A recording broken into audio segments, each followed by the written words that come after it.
Buenas tardes, esta es otra sesión más del ciclo de elecciones en el mundo 2023 del Instituto de Sociología Política de la Academia Nacional de Ciencias Morales y Políticas. Esta es la segunda reunión que tenemos, la anterior fue a principios del mes pasado, sobre las elecciones en Argentina, las elecciones presidenciales. Estamos concentrándonos en el ciclo presidencial. Y bueno, es la primera vez que nos reunimos después de las primarias. Ya pasaron bastantes días, tuvimos tiempo de reflexionar, y aún así parece que es una noticia que quedó bastante atrás en el tiempo, porque el reacomodamiento de nuestros análisis sobre lo que pasa en Argentina sin duda fue importante a partir del resultado de las primarias, donde recordemos, quedamos en una situación de tercios en materia de espacios políticos, pero si lo pensamos en términos de candidatos, hablamos de un candidato que saca 30 puntos, otro que saca 21 y otra que saca 17. Por lo tanto, los juegos estratégicos hacia la elección general son inéditos o casi inéditos para la historia democrática argentina.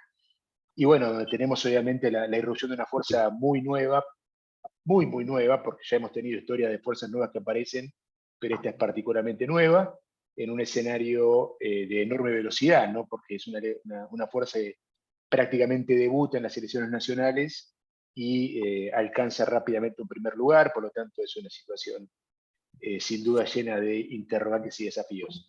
Bueno, les recuerdo cómo es sobre todo aquellos que parecían por primera vez, la metodología de nuestras reuniones es de un modelo de conversatorio en el cual las exposiciones son breves, de 5 o 6 minutos, tratamos de no ser más que esos. Exposiciones autorreguladas, obviamente, porque la idea es que la palabra circule con libertad y que hablemos todos o casi todos. Así que bueno, no tenemos ninguna modalidad programada, pero bueno, Rosendo planteó de entrada la relevancia de que haya muchos académicos de número presentes, Héctor Mayral y Diana de Riz, también está Marcos Aguinis, así que bueno, le invitaría a cualquiera de los que acabo de mencionar a que tome la palabra en forma inicial, también Carlos Baima, bueno, quien quiera tomar la palabra para arrancar este modelo de circulación de exposiciones breves.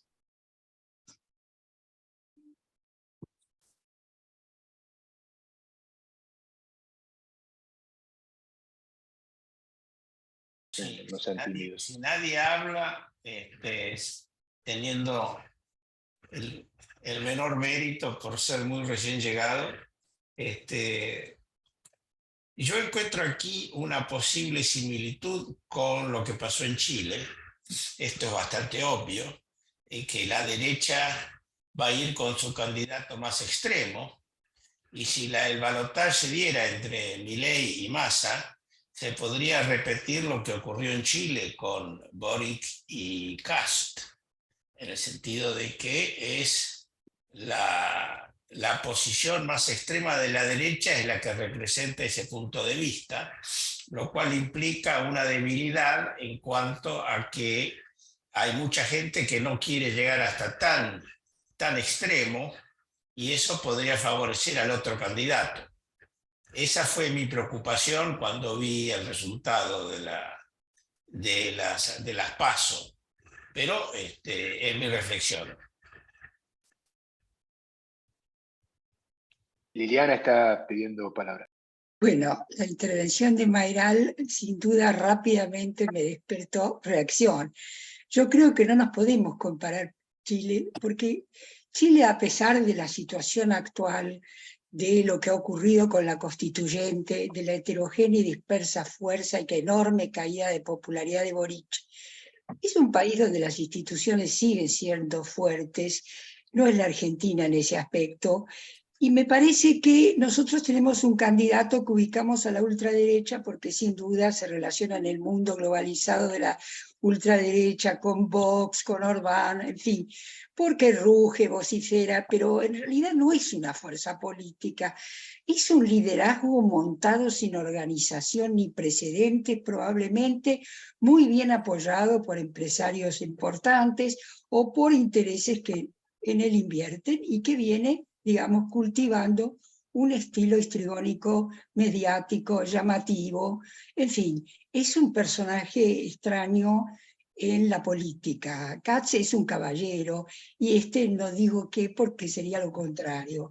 Por lo tanto, yo diría que es un fenómeno aluvional más que ideológico. Yo pienso que muchos de los que votan a Milei no lo votan por ideas sobre, no sé, el mercado, ni tienen idea de quién es Rothbard. Lo que simplemente quieren es, por un lado, la bronca con un Estado que gasta mal, no le satisface necesidades básicas, y lo que Milei llama casta política, es decir, políticos enriquecidos y el resto empobrecido. En fin, no abundaré en lo que todos conocemos, que es el mal humor y demás. Pero también algunos tendrán esperanza en esta falsa idea de ideas simples, de que, por ejemplo, voy a cobrar en vez de 100.000 pesos, 100.000 dólares. Hay esta irresponsabilidad que no responde a ideas ideológicas, sino a una especie de boom mediático donde la casta se achica porque ingresan unos que eran ex casta, sobre todo una gerontocracia del neomenemismo. Por otro lado, además de achicarse la casta, está esta idea dolarizo, pero cuando vengan dólares, en fin, digamos que no se sabe bien qué ideas son firmes en este candidato que es tan volátil en lo que dice, pero que yo diría que no importa lo que dice, a diferencia que importa lo que dice Katz, importa cómo lo dice y qué sentimientos provoca. Este es un fenómeno extraño de este outsider, mientras que la política chilena no está hecha de outsider, porque si bien Boric es una renovación de una juventud extraordinariamente joven, pero viene del movimiento estudiantil, que fue siempre un movimiento articulado por partidos políticos. Entonces, mi impresión acá es que esto no es una izquierda y derecha, esto es un señor que promete el cambio y por lo tanto se quedó con la consigna de Cambiemos o de Juntos por el Cambio o de Patricia Bullrich ocasionalmente hoy, y Massa representa la continuidad de un gobierno que sigue haciendo todo mal y que ha terminado, digamos, no se me ocurre un adjetivo para calificar el enorme destrozo y la enorme decadencia política, moral, sociológica y cultural en la que estamos, desatada sobre todo por los 20 años de kirchnerismo y la gestión actual. El interregno Macri, con todos sus defectos, fue un impulso de hacer otro camino. Fracasó, pero también no era fácil hacerlo, y menos en 4 años con la oposición peronista. No lo justifica, y por lo tanto la gente que vota a Milei lo engloba en esa vaga categoría de son los retros, son el pasado, queremos algo nuevo. Pero ojalá, digo yo, Mayrán, nos pareciéramos un poco a Chile, que finalmente está en un duelo de caballeros, que discute una constituyente, y no es un chavismo que hace una constituyente y cambia todo. No puede. Hay fuerzas que resisten, instituciones que son sólidas. Y si gana Katz, ganará Katz, pero Chile seguirá siendo en ese aspecto un sólido país institucional, tal vez porque, como se dijo hace mucho, ahí la naturaleza es avara, y aquí cualquier loco llega, dice somos la Argentina potencia, y ya nos llegará la oportunidad que seguramente otra vez desperdiciaremos si no cambiamos. Pero en todo caso, yo veo un escenario muy inquietante, muy incierto, a pesar de este empuje ganador de Milei, que si no comete errores más graves de los que ha cometido y no causan impacto, seguirá adelante muy probablemente. Pero creo que si Patricia se moviera con habilidad, tendría alguna oportunidad de ir hacia el centro derecha, por lo menos porque es una mujer que conoce y ha renegado de los extremos. Yo creo que nuestro drama es que no tenemos liderazgos a la altura del desafío que hoy impone salir de este pantano. Y la fantasía de un Milei sacándonos, en el mejor de los casos para mí, yo no veo tanto que lo saquen a la Castillo, sino que es una especie de neomenemismo que intentará una especie de destrucción creadora y que intentará hacerlo, no sé cómo con el Congreso podrá o no podrá, pero en todo caso es algo que me parece que también tiene que ser interpretado con el contexto argentino y sus antecedentes. Y ya me pasé de tiempo, así que pido disculpas. Bueno, gracias. No sé si Marcos Aguirre o Carlos Baiman quieren tomar la palabra. Bueno, Puedo. Lo que a mí más me impresiona es el hecho de que no solo la gran mayoría de los que apoyan a Milei no entienden sus propuestas, porque como decía Liliana, no votan por el contenido de sus propuestas, sino porque ha canalizado la bronca como la podía haber canalizado la izquierda si hubiera tenido un candidato carismático, sino también el hecho de que la oposición a Milei no explica a la población en qué consisten estas propuestas, que yo estoy seguro que la gran mayoría de los, no solamente de los que votan, sino también de los que no votan a Milei, no entienden en qué consisten. Y es por eso que yo veo dos escenarios de una presidencia de Milei, ambos bastante catastróficos. Uno es que por los enormes obstáculos políticos que tendría el intento de realizar sus propuestas, no puede realizar ninguna de ellas, con lo cual se desinflaría rapidísimamente y no sé qué pasaría después. Y la otra es que intente avanzar con sus propuestas y apenas la gente empiece a entender en qué consisten y las consecuencias que tienen para ellos, la oposición de la sociedad sería abrumadora. Y de nuevo, no sé qué pasaría en estos casos. Pero déjenme explicar un poco las dos propuestas sobre las que más o menos estoy hablando. Son por un lado la de dolarización y por otro lado la de los vouchers educativos. Estuve leyendo el libro de Ocampo, que es, digamos, esa es la estrategia de dolarización que propone Milei. Y estoy seguro de que es impecable desde el punto de vista técnico, pero los obstáculos que enfrentaría si intentara realizarla se me ocurren formidables. Por ejemplo, él propone que todos los activos del Banco Central sean transferidos a un fideicomiso, que debería estar, cuyo agente fiduciario no sería el Estado argentino, y no avanza sobre quién podría ser si no es el Estado argentino, y que preferentemente debería ser depositado en el exterior, en una jurisdicción segura. Ahora, yo francamente no me imagino el Congreso argentino votando una propuesta de ese tipo, francamente. Con los vouchers es algo que yo viviendo afuera tengo idea de en qué consisten. Mi impresión es que muy poca gente en la Argentina lo entiende. Inclusive me sorprendió leyendo un artículo de La Nación en el que preguntaban expertos qué opinan acerca del voucher, y algunos de estos expertos confundían el voucher con las escuelas charter, que son una cosa muy distinta, porque las escuelas charter son públicas y tienen garantía de gratuidad.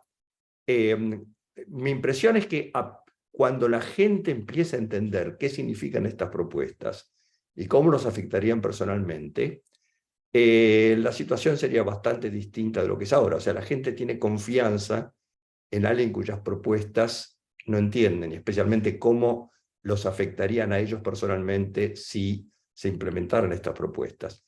De modo que lo que yo veo como perspectiva de una presidencia de Milei es una gran movilización, conmoción política, en cualquiera de los escenarios, digamos, si no puede hacer nada porque la sociedad, el Congreso se lo impiden, o si intenta avanzar e intenta comenzar a implementarlos. Nada más. Muchas gracias. No sé si alguien más quiere tomar la palabra.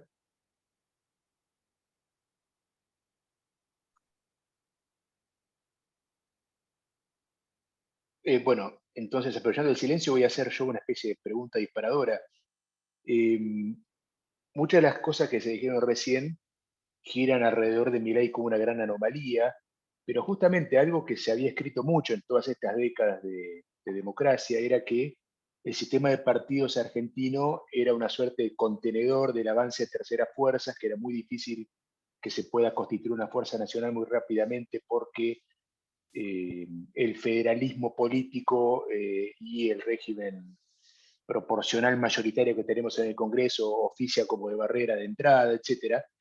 Pero lo que acá hubo fue una irrupción absolutamente fuerte, Y también hay contenidos discernibles en muchas de las cosas que dice Milei, ¿no? Porque él hace una propuesta muy fuerte en materia económica que suena a que puede resolver mágicamente muchos de los problemas, y también hace críticas que tienen mucha contundencia a cómo funciona la política, critica también algunos consensos de 1983.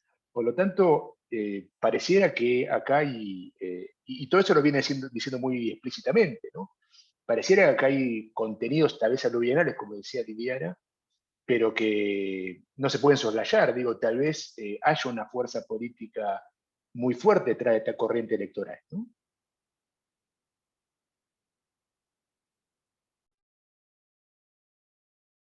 Si me permiten, yo quería acotar algunas consideraciones más jurídicas, que bueno, es un área en la que me desenvuelvo un poco con mayor seguridad que en la ciencia política,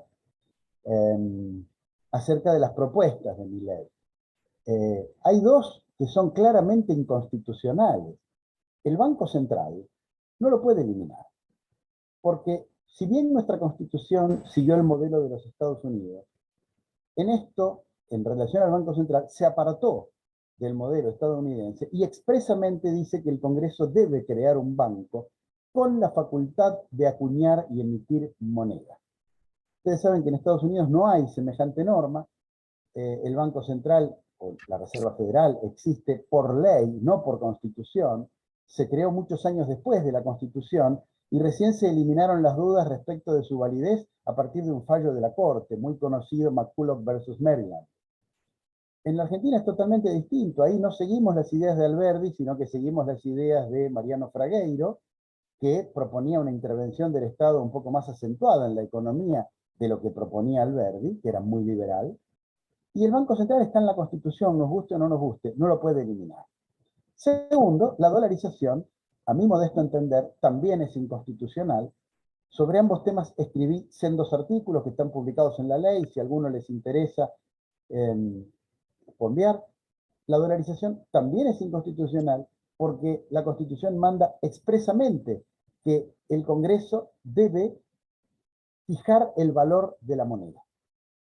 Y me quiero detener en el wording de esta norma, que está en el artículo 75 de la Constitución. Para fijar el valor de la moneda, necesariamente hay que fijarlo en relación a algo. En el momento en que se sancionó la Constitución era patrón oro. Hoy en día es en relación al valor de las monedas extranjeras. Entonces, si dejamos de tener una moneda nacional y pasamos a tener una moneda extranjera, no estamos cumpliendo con esta norma.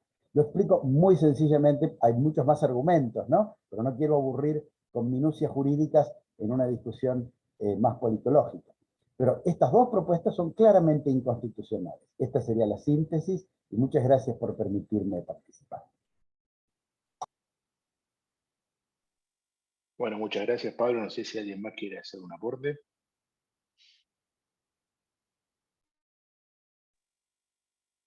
Julio, me gustaría hacer si es posible, un comentario sobre lo que acaba de decir Pablo, que lo encontré sumamente interesante, porque además yo soy abogado. Sumamente acertado lo que dijo Pablo. A mí el tema en particular de la dolarización, además me preocupa desde otro punto de vista, que es la contradicción intrínseca que tiene Milei al proponer algo así en los mismos principios filosóficos del libertarismo o libertarianismo. ¿En qué sentido? Él propone abandonar el Banco Central, porque según él es una banda de ladrones, etcétera, etcétera, pero lo que él hace es tercerizar en otra entidad estatal también. Entonces ahí ya hay una contradicción intrínseca en sus principios libertarios. Si él, o de anarcocapitalista, si él propusiera, no sé, un esquema como el Bitcoin o una cosa así, bueno, ahí no habría una contradicción, ¿no? Por el nivel de democracia que implica el Bitcoin en el control de cómo se tradea y etcétera. Pero digo, es tan débil ese argumento de Milei o esa propuesta de Milei que hasta mismo un libertario mismo la rechazaría, ¿no? Por contradictoria, porque estás desestatizando a un lado para estatizar en otro, si querés, y encima en un país que no tiene en cuenta tu contexto Digo, no somos Panamá, ¿no? A eso voy un poco. No, nada más, y de nuevo, me pareció muy acertado la intervención de Pablo. Ahí Ricardo Ferrer. Él lo que propone es justamente una superintendencia de bancos al modelo panameño, ¿no? Pero bueno, ahí Ricardo Ferrer levantó la mano. Perdón, sí, además habla de un fideicomiso, mientras tanto, todavía no es nada claro sus planes de dolarización. Simplemente para advertir que estamos dando como si fuese un ganador y estuviésemos hablando que el lunes 24 de octubre y pensando en cómo aplicará sus planes. Yo lo que no veo, honestamente, es ningún camino que lleve a Milei a ganar. Capaz que soy disruptivo, pero por más que logre cierta ventaja y de voto visitante en la primera vuelta, de que no estoy tan seguro de que logre ganar, entiendo que sí va a haber un balotaje y que se va a reconfigurar el escenario político argentino a 3/3 y que no hay posibilidad de que Milei gane por la conformación que hay social y política y cómo está gravitando y reordenándose el juego político tradicional.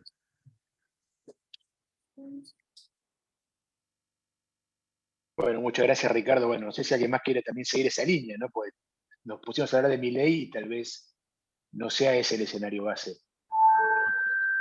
Yo quisiera decir que con mucha aceleración se ha colocado a Milei en el punto del estrellato. La sociedad argentina se ha dejado arrastrar por la seducción de un hombre. Y esa seducción ha ejercido, como siempre, en la historia argentina, un efecto muy rápido, acelerado, y que en algunos casos queda grabado y en otros casos se borra. Yo creo que nuestro afecto hacia Milei se debe en gran parte a que lo hemos colocado en el centro de nuestros debates. Pero en realidad es un hombre que representa una bola de humo que se borrará con facilidad apenas comience a gobernar, si llega a gobernar.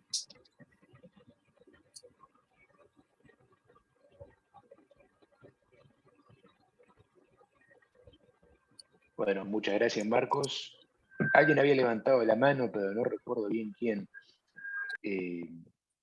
Bueno, Liliana, pero creo que no era Sí. Liliana que yo había visto, pero sí. Perdón, Adelante, Liliana. yo ya hablé, si hay alguien que quiera hablar, yo quería intervenir. Sí, No, pues, por favor, por favor. no, justamente por lo que decías, Julio, yo en realidad comparto esta idea de que la Argentina ha sido un cementerio de fuerzas políticas, que es fácticamente una realidad.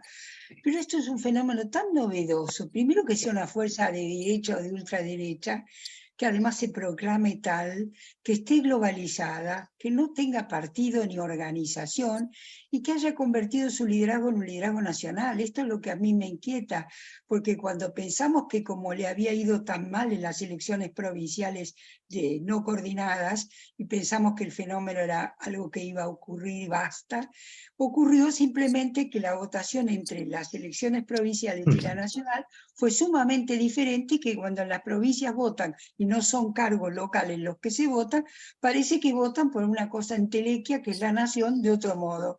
Entonces no tenemos partidos nacionales, tenemos confederaciones de partidos internas feroces, y este hombre en realidad, curiosamente, es un liderazgo nacional potente en un país que, digamos que desde Alfonsina para acá, no tiene una figura nacionalizada en esta forma. Eso a mí me inquieta. Yo no diría que tal vez pierda, y ojalá fuera que pierda, pero tengo mucha preocupación por lo que puede ocurrir. Primero, porque el candidato a este gobierno no deja de cometer errores y es una figura cada vez más desacreditada entre los propios y los demás. Y segundo, porque Bullrich no encuentra su lugar, quedó tan descolocada y es tan débil que no me parece, y ojalá pudiera, hacer la enorme tarea de tener las condiciones de un liderazgo de templanza, sensato y capaz de convencer a votantes dispersos de que es una oportunidad ella misma al encararlo. Por lo tanto, soy más pesimista y estoy más inquieta.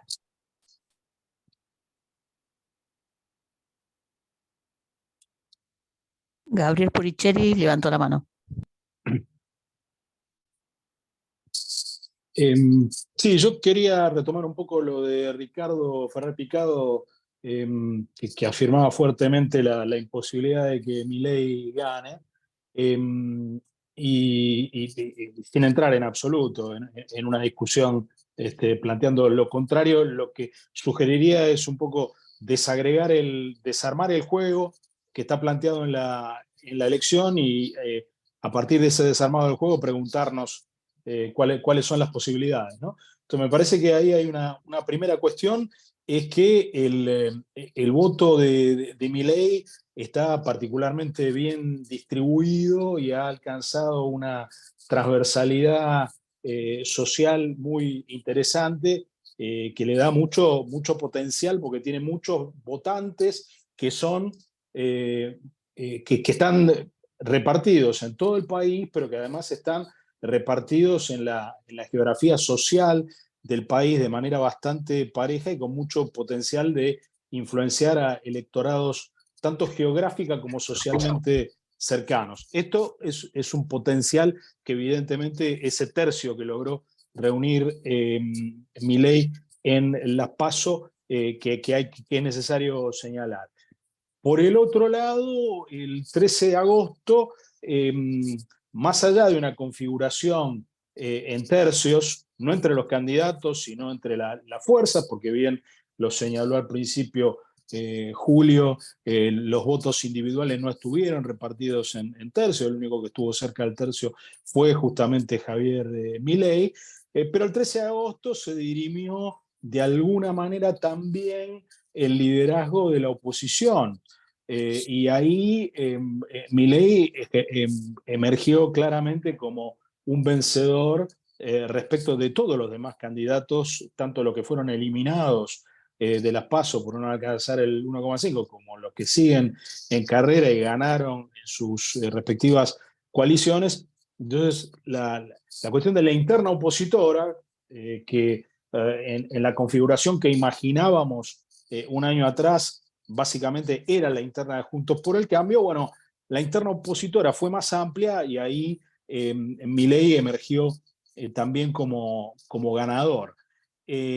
La cuestión es que es bastante poco probable que, dado este escenario, Milei pueda bajar mucho del 30% que obtuvo y ese 30% lo coloca casi automáticamente en un balotaje.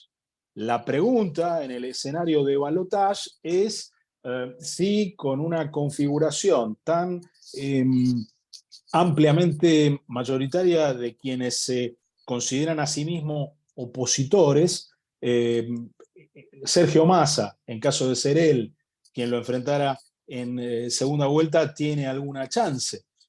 Porque si la dinámica no se dirime ya entre izquierda y derecha, que obviamente no sería ese el caso entre un candidato de extrema derecha y un candidato de extremo centro.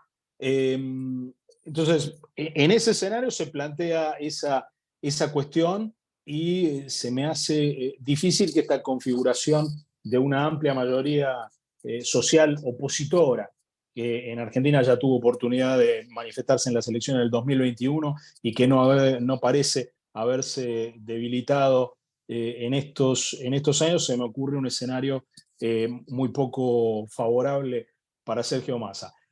Por el contrario, Patricia Bullrich tal vez podría tener la posibilidad de dividir el voto opositor, quedarse con una porción suficientemente grande del voto opositor y concitar un voto anti-Milei más ideológico de votantes de primera vuelta de Massa, y en esa configuración tal vez pudiera ser una candidata más viable para derrotarlo en segunda vuelta. El problema que parece estar teniendo Patricia Bullrich, al menos si miramos las primeras encuestas después del 13 de agosto, es que no logra retener en absoluto los votos de Larreta y sufre alguna sangría hacia Milei por efecto de esta derrota que tuvo como líder de la oposición el 13 de agosto. Así que simplemente sin adelantar una conclusión, me animo a desmenuzar un poco el escenario en este sentido para para pensar cuáles son las posibilidades de los tres principales candidatos de quedarse con la presidencia. Muchas gracias, Gabriel.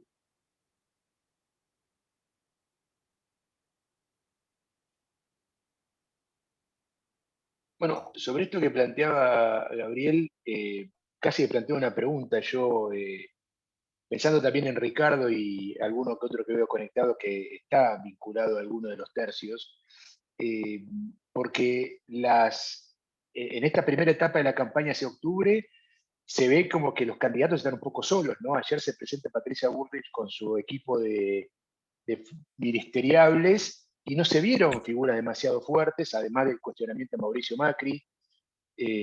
¿Acaso toda esta irrupción de Milei, que bueno, con todas las características que comentaba Gabriel, que le dan un potencial de crecimiento, sobre todo por partido de una base de sustentación fuerte en las primarias, si acaso no está también siendo beneficiada por una suerte de desgranamiento de las otras dos fuerzas que siguen en shock, ¿no?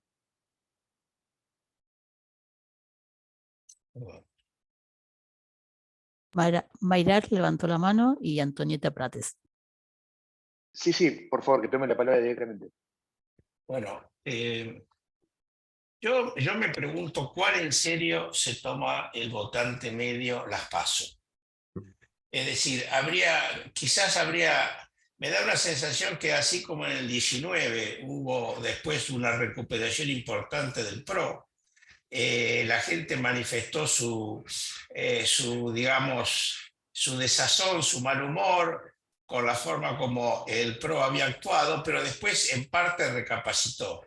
No fue suficiente, pero hubo o recapacitó o votó, porque tampoco hay que descartar que muchos de los que no fueron pudieron haber sido motivados para votar recién en la elección presidencial. Es decir, no sé cuán serio mucha gente se puede tomar las PASO, tanto como vota como en cuanto decide si participa o no. Pero lo cierto es que, serio o no serio, como actúe la gente, el impacto efectivo de las PASO es importante, porque creó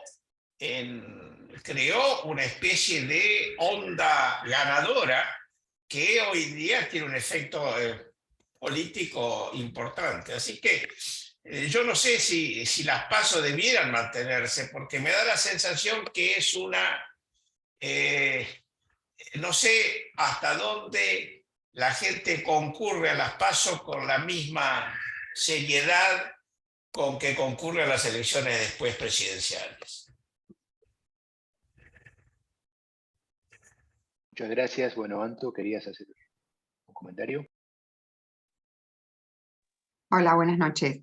Sí, mi comentario tenía que ver un poco con lo que preguntaste al principio, Julio, y lo que fueron comentando otros de los participantes, y que tiene que ver cómo, digamos, cuando Milei no gana en los candidatos de Milei no ganan en las provincias, que pareciera que la figura de él se desdibujaría, aparece, como decía recién Liliana, así en un nivel etéreo, un candidato por fuera de las provincias que saca este porcentaje. Yo creo que acá se incorpora un fenómeno que apunta sobre todo a la juventud, que son las redes sociales, y que da cuenta de la no necesidad de una estructura partidaria, de la no necesidad de ese anclaje territorial, de candidatos provinciales que traccionen, como por ejemplo en provincia de Buenos Aires o en Capital Federal, que sale tercero, pero bueno, eran elecciones donde también se votaba gobernador y jefe de gobierno que traccionaban las fuerzas tradicionales. Entonces, la aparición de este candidato nuevo sin estructura partidaria puede responder en parte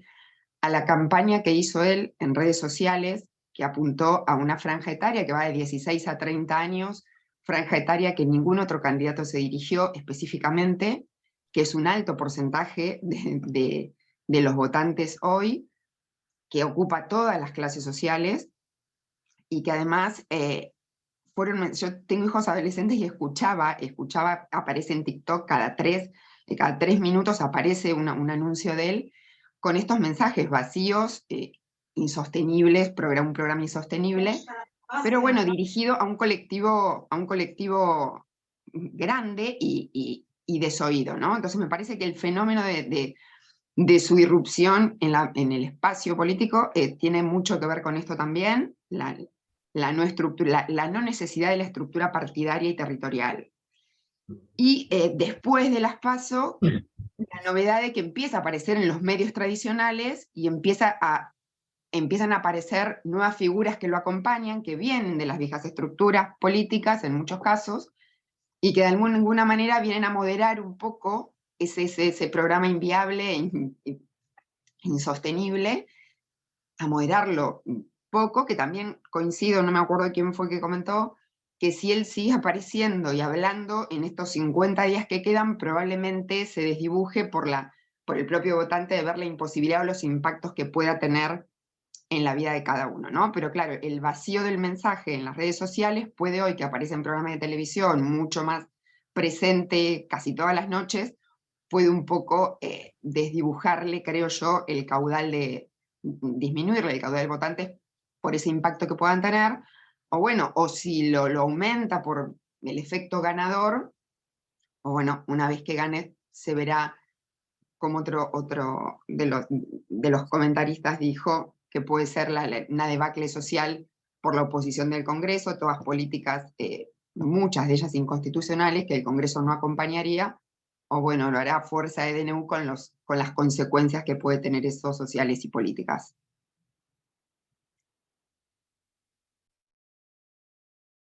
Muchas gracias. Sí, bueno, no habíamos hablado mucho de la comunicación, porque sin dudas Milei no solamente logra saturar en redes, sino que maneja mucho mejor ciertos lenguajes que todo el resto de los candidatos, ¿no? Incluyendo Massa, que está sumamente oxidado en el mundo de las redes sociales y la comunicación digital.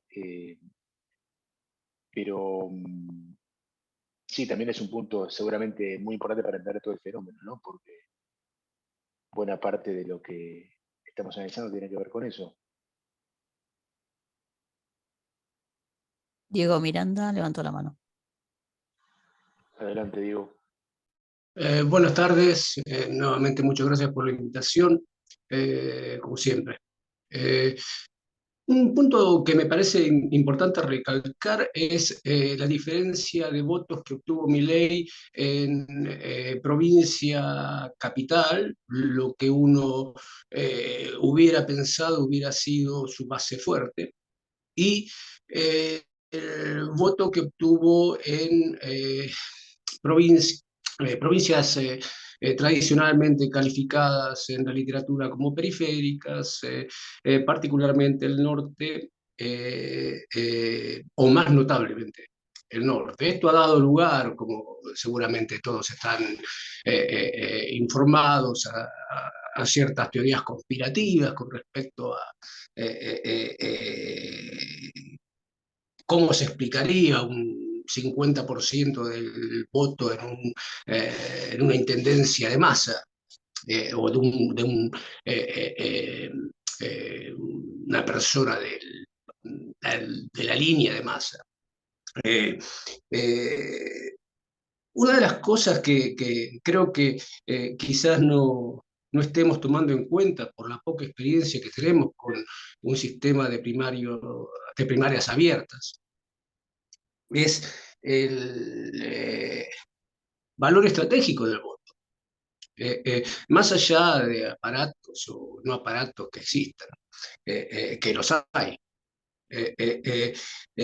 Y ese valor estratégico del voto, que se podría decir hoy, Milei se basa en el norte fuerte, como se diría en Perú, y como diría el APRA en Perú. Y por el amplio margen de votos que consiguió en esas provincias en las que no hubiéramos esperado tal cosa. Me pongo en el lugar de ese votante, en una provincia norteña, y no me caben dudas que va a haber una reconsideración de ese voto, en elecciones nacionales, no en unas internas, donde uno puede actuar estratégicamente, donde es parte del juego democrático, en el marco de la legislación argentina. En Estados Unidos, por ejemplo, hay que estar registrado o hay que ser independiente para votar en una primaria. En Argentina no. Solamente eso. Muchísimas gracias nuevamente.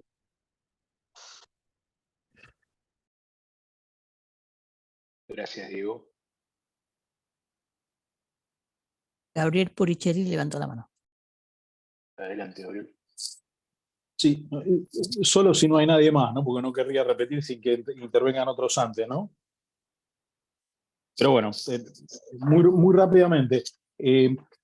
A mí me parece que es importante no imputarle al votante conductas que nos gustarían que tengan, sino que es importante tomar el voto por lo que es, ¿no? No quiero sonar muy a Emil Durkheim en esto, pero me parece que tratar los hechos como cosas a veces resulta útil. Y en ese sentido, yo me alejaría de la expectativa de que una mayor explicitación de la política de Milei puede ser en detrimento de la intención de voto de Milei. Y también me alejaría preliminarmente, no descarto en absoluto el argumento, pero preliminarmente me alejaría del argumento del voto estratégico viendo las encuestas inmediatas posteriores a la elección, porque ahí no parece haber una indicación de que el voto de la PASO haya tenido un sentido muy distinto del que puede tener el de la elección presidencial. Lo que podríamos haber verificado en esas encuestas sería más bien un ablandamiento de los consensos de Milei, y más bien lo que hemos visto es que Milei empieza a recoger el dividendo de ser el jefe de la oposición y de haber desplazado a Patricia Bullrich de ese lugar. Me parece que esto es importante porque parece que hay que abordar los comportamientos electorales sin pretensiones exageradamente racionalistas, entendiendo, como sabemos todos aquí, que la intención de voto, en la intención de voto sedimentan una serie de preferencias de las personas que no están necesariamente ordenadas ni siquiera prioritariamente por los contenidos programáticos de las propuestas de los candidatos, sobre todo después de muchos ciclos electorales donde distintos liderazgos se han empeñado en transformar las elecciones más en concursos de personalidad que en disputas programáticas, con lo cual me parece que es un poco, va en contra de un sentido común que los liderazgos políticos tradicionales han ayudado a instalar, de que las elecciones son la oportunidad de manifestar adhesiones personales mucho más que de discutir política pública.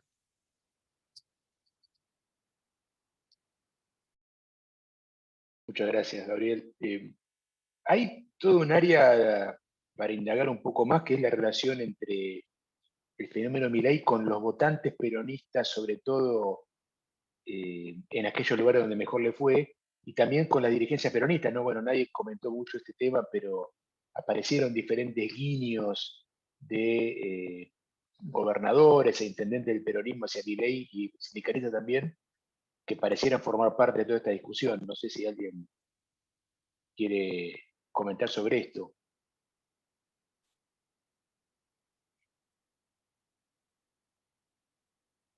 Augusto Jiménez. Adelante.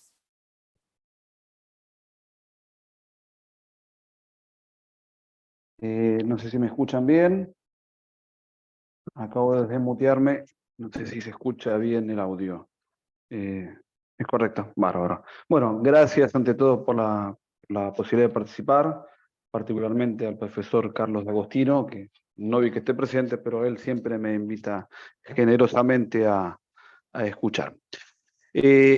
quería retomar quizá no tanto lo que planteabas lo último, Julio, que es la inserción dentro de los espacios específicamente justicialistas, sino algo que anteriormente lo dijo Gabriel y también la que le precedió en el uso de la palabra, no recuerdo el nombre de ella, que era sobre el aspecto de la inserción tanto dentro de la juventud como en las provincias.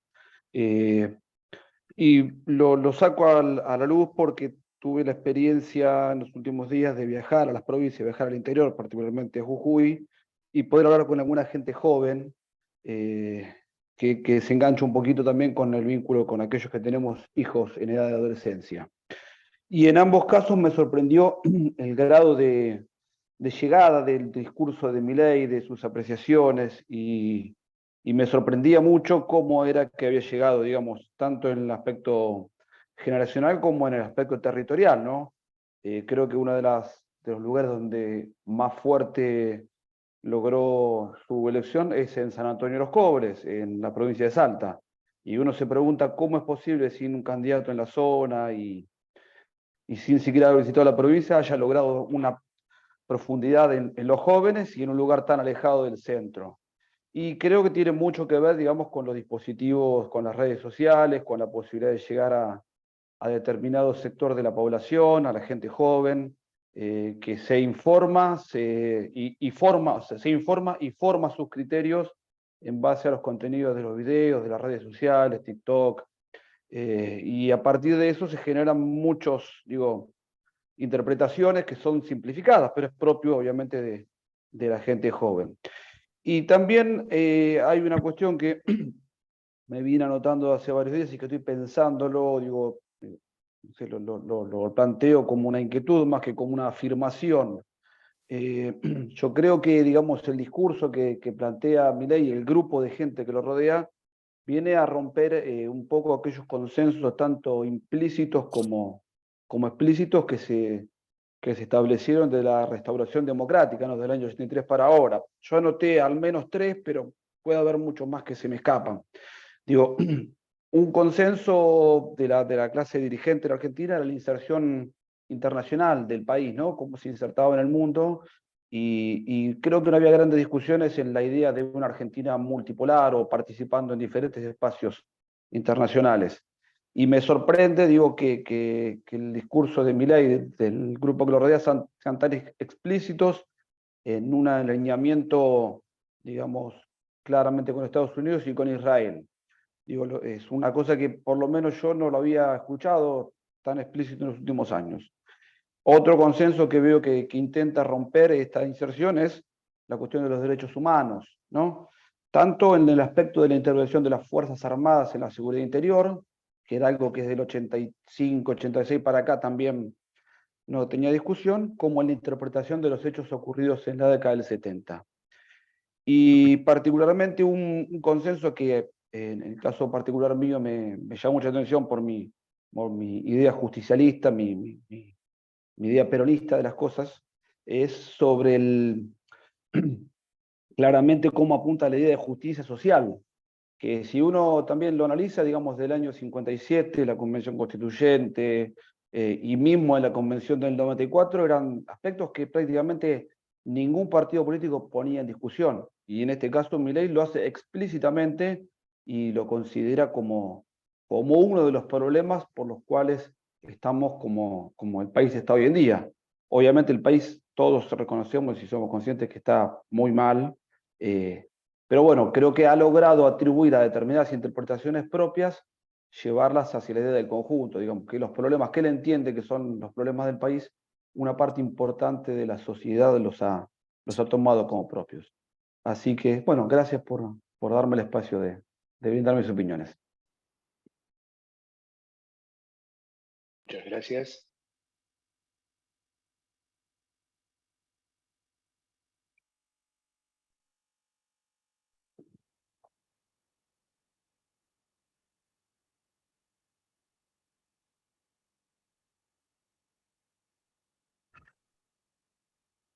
No sé quién quiere tomar la palabra. Bueno, ya que se produjo un hueco, por si a alguien le interesa, humildemente compartí en el chat los artículos a los que me referí antes. sobre la inconstitucionalidad de 2 de las propuestas de este muchacho. Muchas gracias. Con el botón derecho del mouse lo bajan a la compu. Julio. Sí, Alfredo. Ah, no, perdón. Leandro, acá. Leandro, ¿cómo estás? ¿Qué tal? Buenas noches a todos. Yo quería plantear un par de dudas que me genera la figura de Milei. Una es relacionada a su capacidad real para conducir un país. Básicamente me refiero a su personalidad o a la teórica inestabilidad emocional que demuestra en sus intervenciones. Básicamente me pregunto si es un acting, es un personaje que creó para llamar la atención y detrás existe una persona razonable y con capacidad para tomar decisiones importantes, o si lo que vemos es una pantalla para esconder su inestabilidad, digamos. O sea, hacer un juego con esa personalidad así agresiva que demuestra, pero diciendo, no, esto yo lo hago para ganar votos, como ha manifestado alguien de su más cercano entorno, o si realmente es una persona inestable y no está en condiciones de tener la lapicera, o sea, de tener la capacidad de tomar decisiones ejecutivas, o sea, fuera del ámbito legislativo o de un ámbito que no pueda ejercer directamente el poder.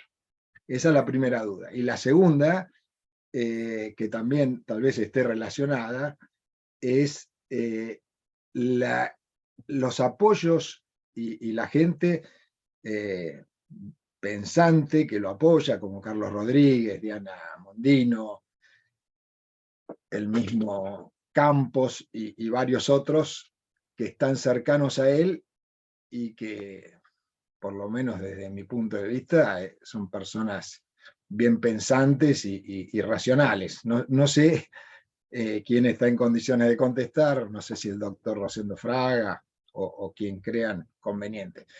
Muchas gracias. Rosendo lo están convocando.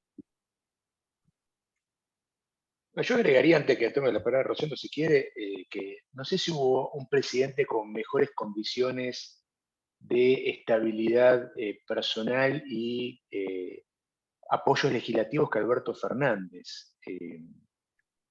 Pero bueno, no sé si...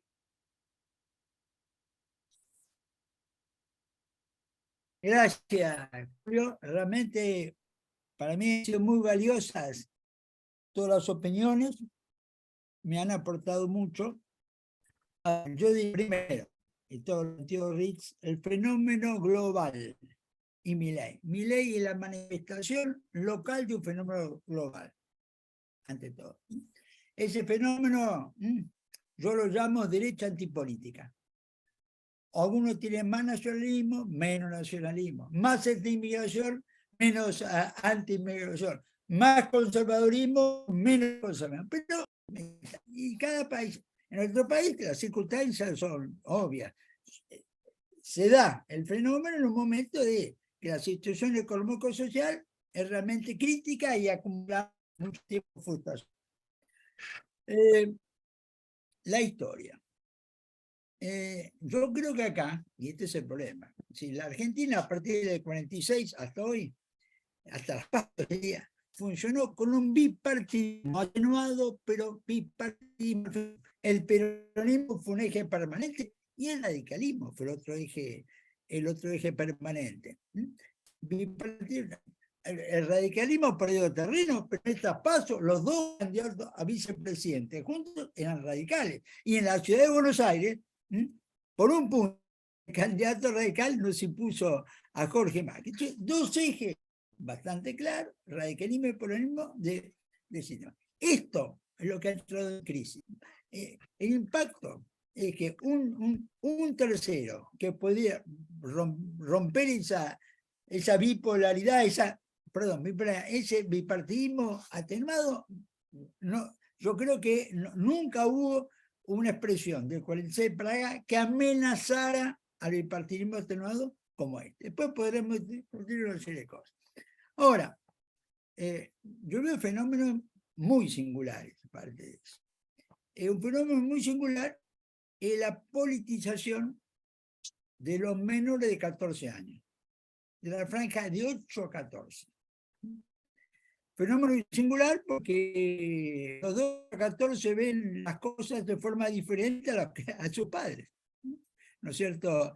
Yo lo he verificado, uno puede decir, a través de los casos, pero muy pocas muestras que puede hacer en cursos de, bueno, reconozco, de clase media alta, chico de 13 años, chica de 13 años, 50% por Milei. Los otros no tienen opinión. Ni uno solo. Bueno, hemos visto, algunos han visto, circular por redes sociales, el episodio de Massa, acto de Gran Buenos Aires, están los dirigentes más importantes adelante, uno está con un chico que tiene 10 años, Massa lo llama, subí, vení, ¿por quién vas a votar? El chico piensa y dice, Milei. El chico de 10 años, hijo de un puntero peronista, es decir, esto es un fenómeno nuevo que tiene una lógica operativa. TikTok, toda esa franja se ha politizado por una red social precisa que TikTok, porque es mucho más divertido. Bueno, un razonamiento de un chico. Patricia tiene mucho también en TikTok, pero es mucha más aburrida. Tiene mucho también en TikTok. Bueno, este fenómeno yo creo que hay que estudiarlo, analizarlo, porque es nuevo, ¿no es cierto? Tampoco el registro decir, bueno, son casos. Amigos, fui a votar con mi hijo de 11 años. Me dice, ¿por quién vas a votar al llegar? Por Patricia. No, tenés que votar por Milei, pa. Y ese es un fenómeno nuevo que se explica por TikTok y por las capacidades de los candidatos de ser TikTok. Y yo diría que Milei es un actor, es decir, tiene condiciones histriónicas, ¿no es cierto? Por eso en televisión funciona mejor que otros, y ahí está la otra cuestión, ¿no es cierto? Aunque los medios formales hoy son secundarios frente a las redes sociales en conversión política, el rating hacía que Milei fuera, ¿no es cierto?, entregado. El otro punto que me lo han planteado sociólogos que trabajan, bueno, en el campo, ¿no es cierto?, en Tintor, es el candidato, me dicen, de los informales. La informalidad social tiene mucho que ver con lo de Milei. Ahora, esto no es una informalidad pensada solo en los sectores vulnerables, ¿no es cierto? El cuentapropismo, son todos por Milei, ¿no es cierto? Muchas veces el que vive de changa, todo por Milei. El que está en la estructura sindical, los movimientos sociales, mucho menos, ¿no es cierto? No. Y que inclusive en las clases medias, esto ha jugado también, ¿no es cierto? Y ahí aparece una cosa que uno es simple, ¿sí? Cambié, el junto dice, te voy a formalizar. No quiero formalizar, déjeme donde estoy, déjeme tranquilo. Es decir, hay una cuestión que también ahí hay que estudiar, ¿no es cierto? Y hay que analizar. Hacia el futuro, bueno, las experiencias pasadas dicen que uno tiene que ser muy prudente, los pronósticos electorales, mejor no hacerlos, ¿no es cierto?, en cuanto a los pronósticos hacia adelante, ¿no es cierto? Bueno, ¿qué va a pasar? No lo sabemos, ¿no es cierto? No lo sabemos. Podemos tener distintas hipótesis en esto. Sí creo que Milei tiene el efecto ganador y la fuerza, como se dijo acá, es desconcertadas. No saben cómo reconstituirse con la perspectiva ganadora frente a Milei, ¿no es cierto? Que va a seguir haciendo lo mismo, le ha ido bien haciendo. Y último comentario que quería plantear es voto emocional, voto racional. Hay mucho escrito sobre esto, voto emocional, voto racional, o voto pasional, voto lógico, está claro. Bueno, algunos dicen, no, el voto integra los dos factores. Sí, integra los dos factores, pero está claro que el votante de Milei es mucho más emocional o pasional que el lógico racional, ¿no es cierto? Y esto también hay que considerarlo. Pensar que, por decir que las propuestas de Milei son incoherentes económicamente, sus votantes van a dejar de votarlo, no pasa por ahí. No pasa por ese punto. Es el votante de Milei, como pasa en las mayorías de las derechas antipolíticas de Occidente, es un votante que se mueve más por valores emocionales y pasionales. Y esto es un punto que, a ver, le cuesta asumir, ¿no es cierto? Le cuesta asumir, sobre todo juntos. Se centra en qué? La incoherencia económica de Milei va a convencer a la gente, ¿no es cierto?, de la inviabilidad de su propuesta. Ese camino no van a captar, no le van a sacar votos a Milei.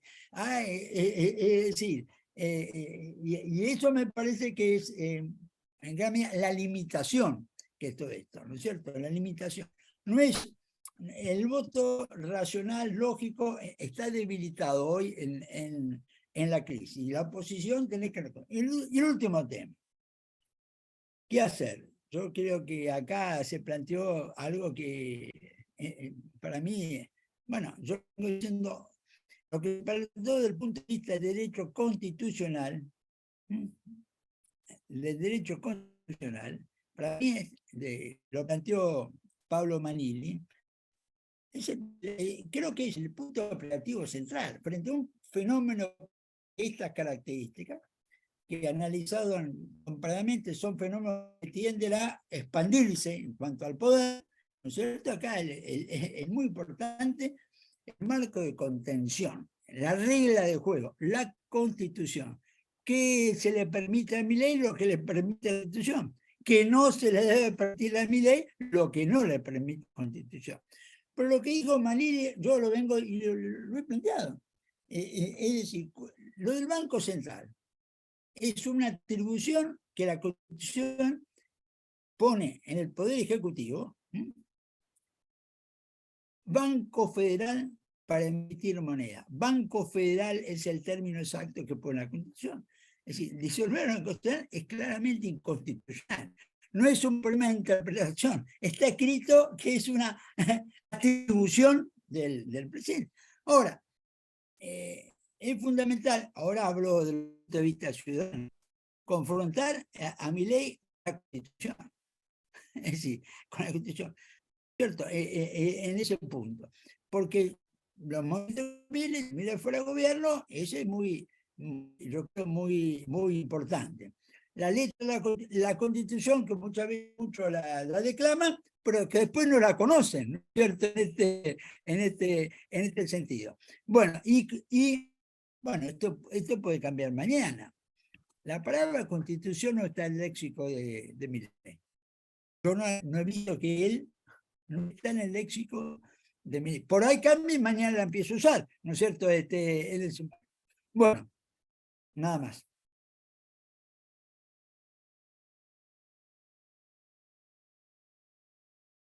Bueno, muchas gracias, Rosendo. Bueno, ya estamos medio en horario. Salvo que alguien quiera hacer algún otro comentario, creo que podemos dar por terminada de concluir esta reunión. Vamos a seguir, como les venimos diciendo, los primeros martes de cada mes en este horario, así que, bueno, ya van a recibir la convocatoria para la próxima. Muchas gracias. Buena semana. Muchas gracias. Muchas gracias a todos. Muchísimas gracias. Héctor, Muchísimas gracias. Gracias, buenas noches. Lourdes, Buenas noches. Gabriel. Muchas gracias. Ya.